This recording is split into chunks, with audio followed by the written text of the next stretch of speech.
আল্লাহর রাসূল বলেন, তোমরা যারা বিচার দিবসকে ভয় করো, যারা আল্লাহর উপরে বিশ্বাস রাখো এবং বিচার দিবসের পরে ঈমান রাখো, তারা ভালো কথা বলবা, কখনো মন্দ বলবা না, মন্দ কথা উচ্চারণ করবা না।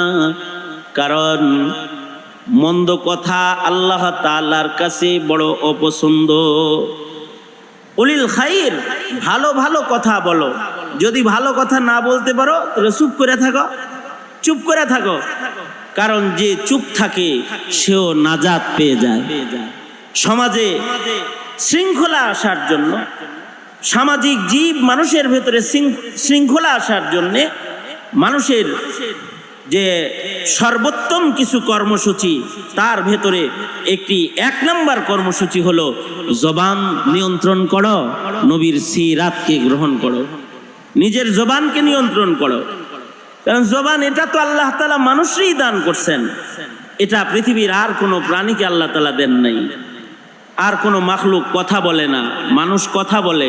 মানুষকে ভাষা দান করেছেন, কথোপকথন পাওয়ার দান করেছেন, নুতকওয়ালা হাইওয়ান বানাইছেন। হাইওয়ানের ভেতরে যেই জীবটা সুন্দর সুন্দর কথা কয়, কথা বলতে জানে, লিসান, জবান মানুষকে দেয়া আল্লাহ পাকের আজিমুশ শান এক নিয়ামত।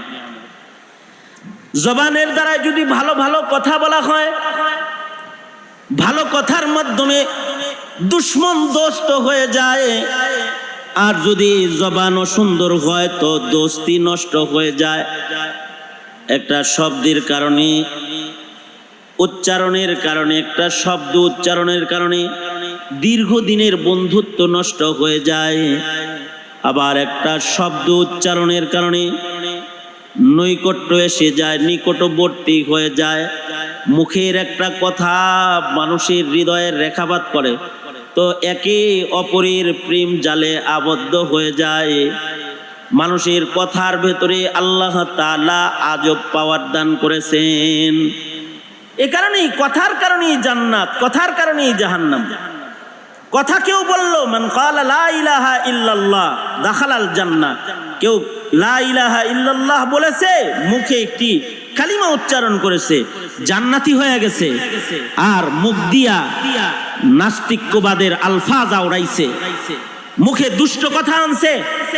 মুসলমানের, মুমিনের ঘরে নাম থাকার পরেও, জন্মানোর পরেও নাম কাটা পড়ে নাস্তিক হয়ে গেছে, মুরতাদ হয়ে গেছে।